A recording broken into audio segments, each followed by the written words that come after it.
As usual. Same. Good. So our next speaker, without further ado, is Zahrish Amjad. She's a human rights officer with the NCCM, who are the National Council of Canadian Muslims. She obtained a bachelor's degree in social sciences with an honor specialized in conflict studies and human rights, minor in Arabic language and culture Arabic language and culture. Wow. I love Arabic language, so. Okay, from the University of Ottawa, so please welcome her.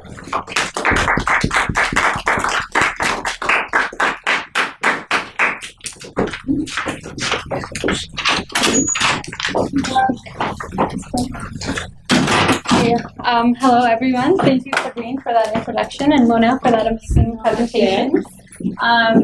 So I will be okay. What's going on here?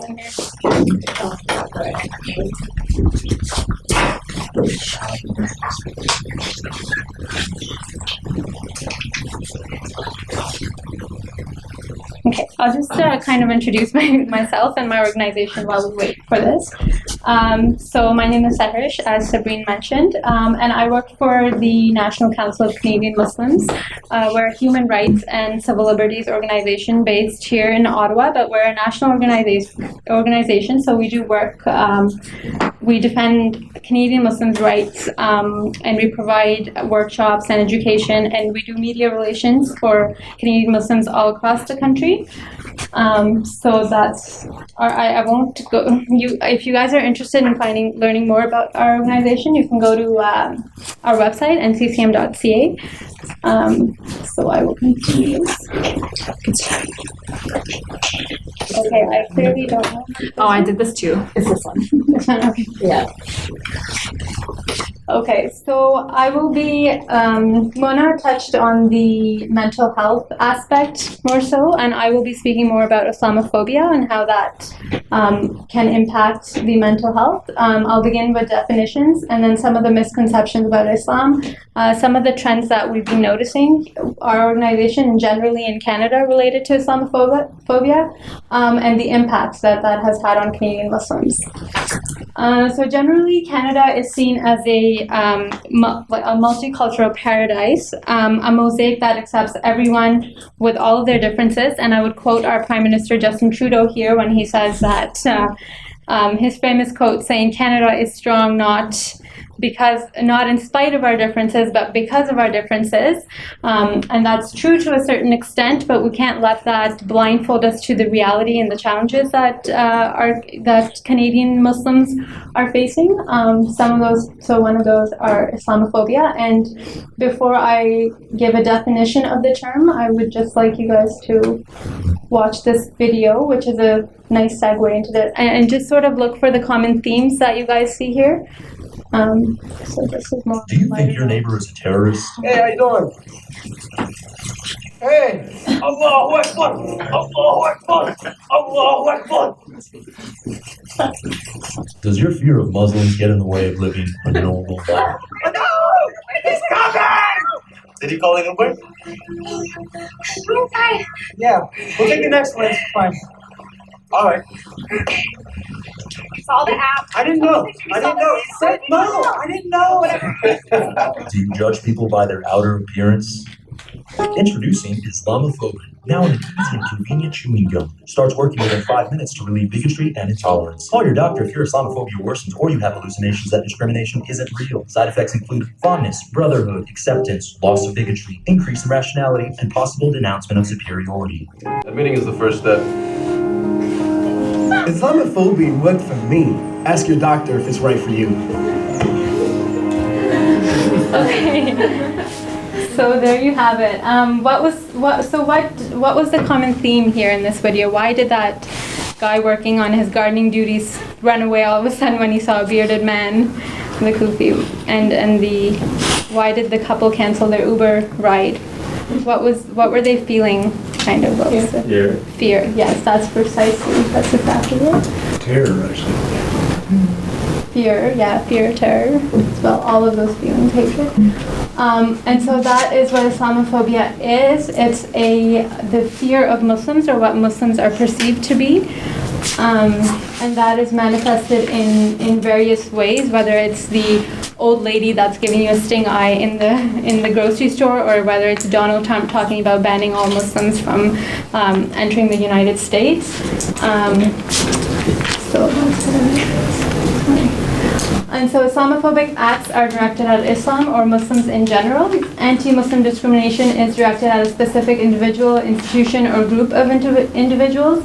And an Islamophobe is an individual who holds a closed-minded view of Islam and promotes prejudice against or hatred of Muslims. What would you guys say are some of the common misconceptions about Muslims? Come on, guys. I need your participation. Terrorists. Yeah, so that's one. Any other ideas? So there's terrorists. That's quite commonly oppressed. Yeah, women are oppressive. That's another common one. What's that? We're aggressive. Aggressive. Yeah, aggressive, violent. Any more? Yes. That they're mostly Arab. They're mostly Arab. Yes, that's a very important one. Yeah, and that's actually, so that's the first myth that we have here. Muslims are a monolith. So Muslims are painted with the same. All Muslims are painted with the same brush. They're seen as it's a very racialized community, as Mona mentioned, and the common misperception is that they are mainly. All Muslims are Arabs, when that's not the case. Actually, the majority of Muslims are from Asia Pacific. So that's it. And we come from a diverse, background, races, ethnicities. We speak different languages. Even the way Muslims practice their religion, there's a variation in that as well. So that's the first myth busting. It's also a common perception that Muslims are unwilling to integrate into the larger society, and that's, again, it's hard not to talk about Donald Trump here in this presentation about Islamophobia, but referring back to him, one of the, reasons he justifies banning Muslims is because feeding into this fear of Muslims coming in and taking over the West, or, implementing Sharia law for everyone. So they're usually viewed as stubborn and static and not willing to compromise. The other myth is that they're inferior to Western civilizations, they're barbaric, sexist, all of these things. I think they were raised, you said they were sexist, who said, yeah, someone said here. And then last but not least, and this is probably the most prevalent, is that they're violent and they're terrorists. And the problem with all of this is that media actually perpetuates into these stereotypes. Not all, but a significant share of media coverage of Islam is reported as negative. So here you can see Maclean's magazine is a Canadian magazine, and it has a large readership. It's quite well known, and here it's talking about why the future belongs to Islam. And just notice the picture they chose there of the young Muslim woman. I can tell you that young Muslim women do not look as miserable as she does. So that's very problematic. And then here we have the Sun, Edmonton Sun, where the police was speaking about accommodating to Muslim women who wear the hijab. And notice the picture that they chose on this article is a niqabi woman, is a veiled woman, yet the article is talking about a hijab. So that's extremely misleading. And our organization actually provides training on media literacy, how to recognize these biases, what to do when you do notice these. Like, we usually recommend that you write a letter to the editor, or you make a complaint to the press council or the ombudsman. But really take control of your own narratives. That's essentially what we tell people. So where does Islamophobia fit in our Canadian context? Where are we right now? Well, we know that there's a lot of fear. This was the most recent survey on Muslims in Canada, the Environics survey. Basically, so this shows you here how Muslims view of how the mainstream views them, or how Islam views them. And if you notice, it's generally positive. So a lot of Muslims believe that the mainstream opinion of Islam is positive. But that's unfortunately not the case, because the mainstream opinion is that less than half of them think that it's positive, and a third of the larger community has a generally negative view of Islam. And this study actually this is more alarming. The Toronto Star quoted this study. It's an Ocasio study.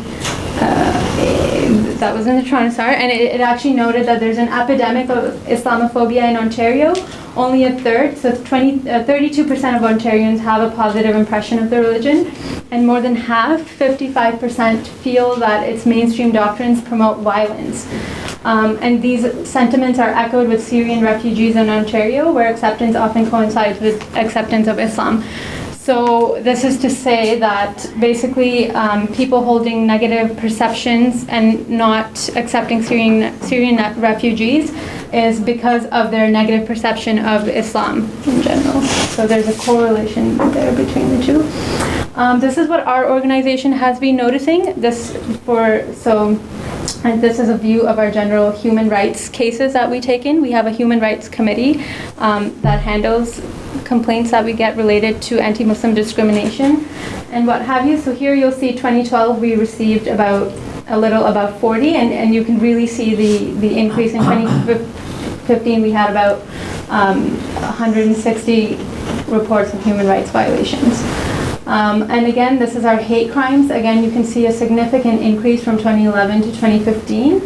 It's a sharp increase there. Now, it's hard to say whether there are. I would like to believe that people are just more aware of our organization. They're more aware of the importance of reporting. But it's hard to say whether it's that or whether anti-Muslim discrimination has also actually risen. So that's that. And what we have also noted is whenever there's a global tragedy that's depicting Muslims in a negative way, there's always an uptake in the anti-Muslim hate crime reporting that we get. So for example, the tragedy in Paris that happened in fall of 2015, within 24 hours of this, we received, there were reports of firebombing of a mosque in Peterborough. And then a few days after that, a mother was beaten up on her way to picking up her children from school, and this was done in broad daylight. She's visibly Muslim. We know that Muslim women are the easiest targets of Islamophobia and mosques and stuff, but they are not the only targets of Islamophobia. So this is, we have an online hate crime map that tracks hate incidents and hate crimes as they occur and wherever they occur across the country. I encourage you guys to check that out. And again, for 2016 already, we've had 50 hate incidents reported to our organization. So we can definitely anticipate an uptick in hate crimes again for this year. So this is a tweet that received a lot of attention for understandable reasons after the Paris attacks. And here this lady saying, "My niece's first response to Paris attacks was, 'Should I tell people at school I'm not Muslim anymore?'" So you can really see how this is impacting children as well, young kids. We've received several complaints at our organization about teachers in the public school making insensitive comments regarding Muslims and just distributing curriculum that really doesn't take, our global climate, is not mindful of our global climate. And so that's an issue. And Islamophobia, of course, is manifested in different ways. It comes, in the form of exclusion from politics and the government, from employment, from management and responsibility, from the justice system.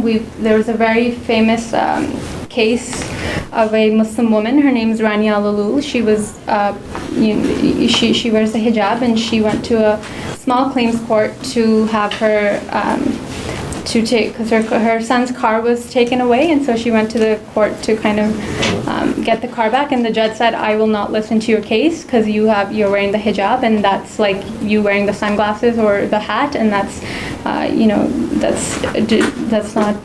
that's not appropriate. You're not suitably dressed." So she refused to hear her case, and so that's ongoing. She's filed a judicial complaint. And it also is manifested in violence, so physical assaults, vandalism of property, verbal abuse, and prejudice like we saw in the media, and in everyday conversations, discrimination in employment practices, in provision of services, education, and health. I'm going to pass around just to the front rows here a few statements, impact statements that and I'll ask you guys to please read them. About that. And these are based out of our cases that we received from our organization. There you go. I'll do this one.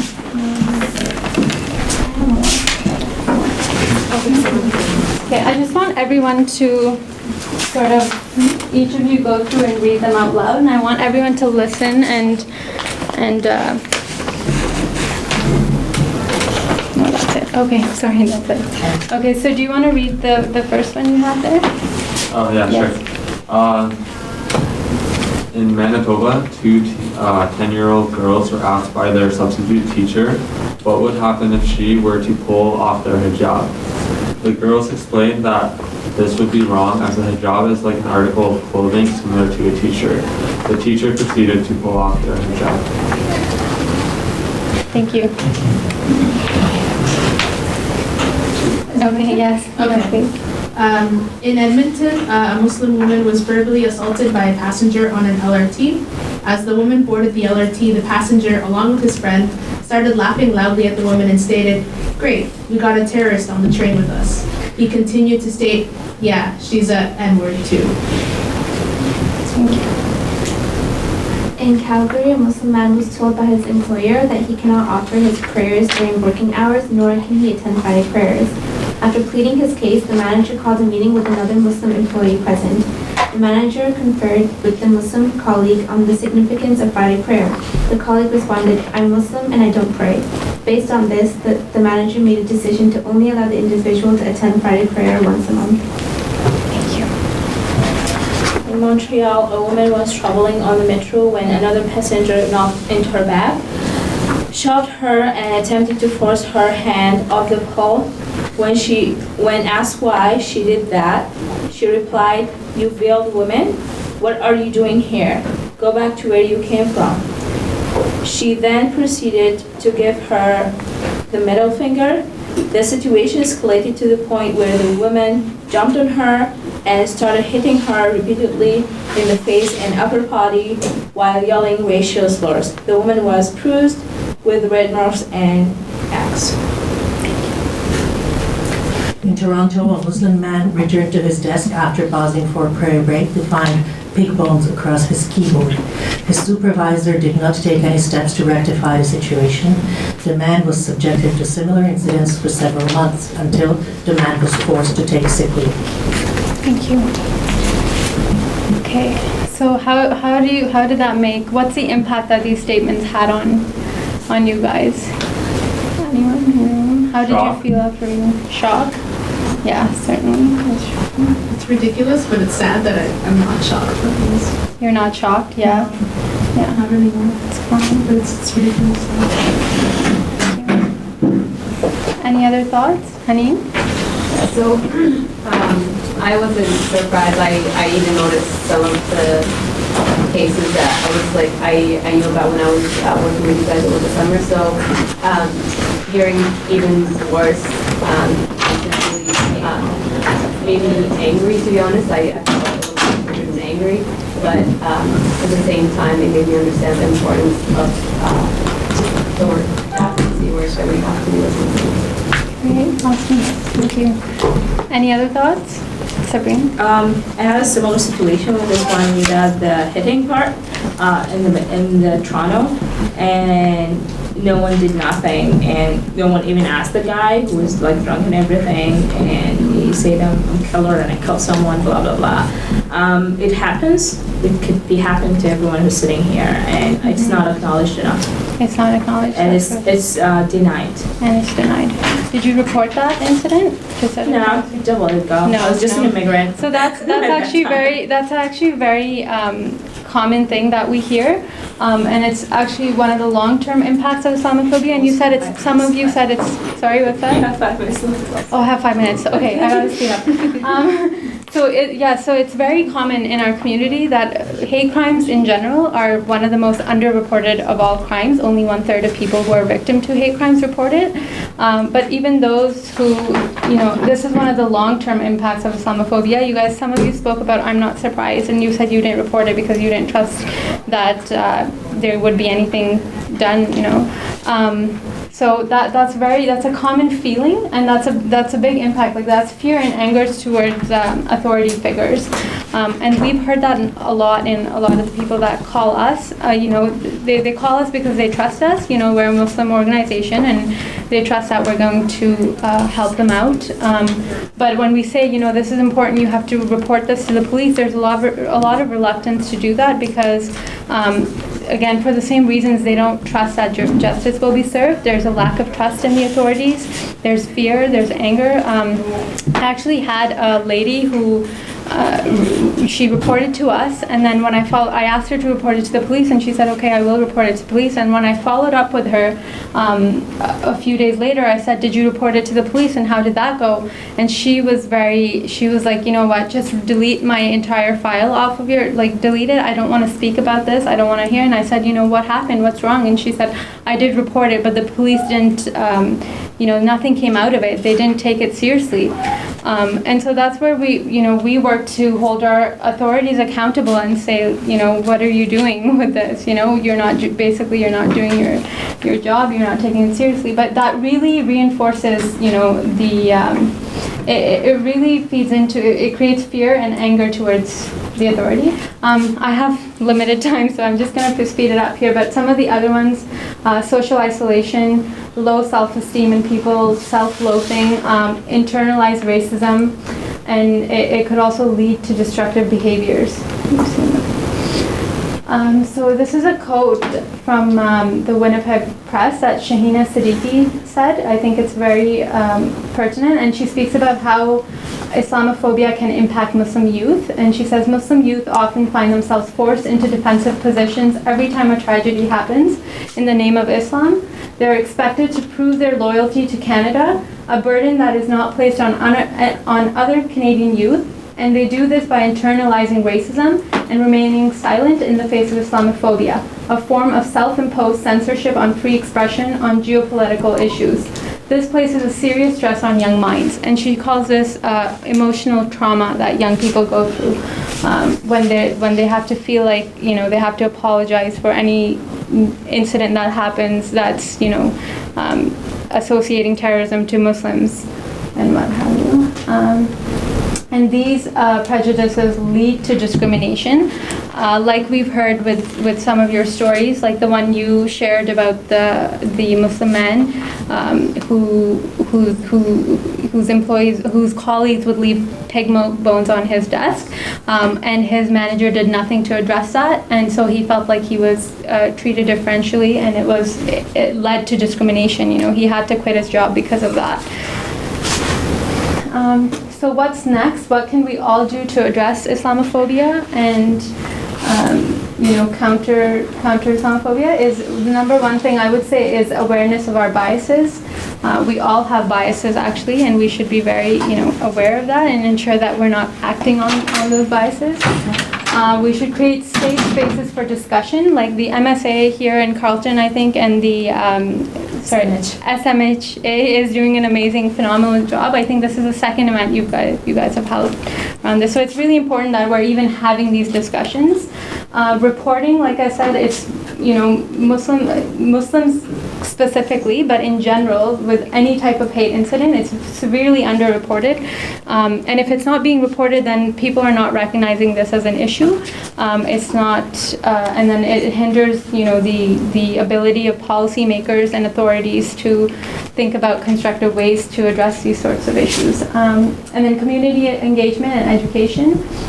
And also building positive relationships with our elected officials. If something, if you guys read something in the paper or what have you, to raise those issues and to be aware of what's happening in our society. What are the new laws that are, being posed that could potentially, or any minority for that sake.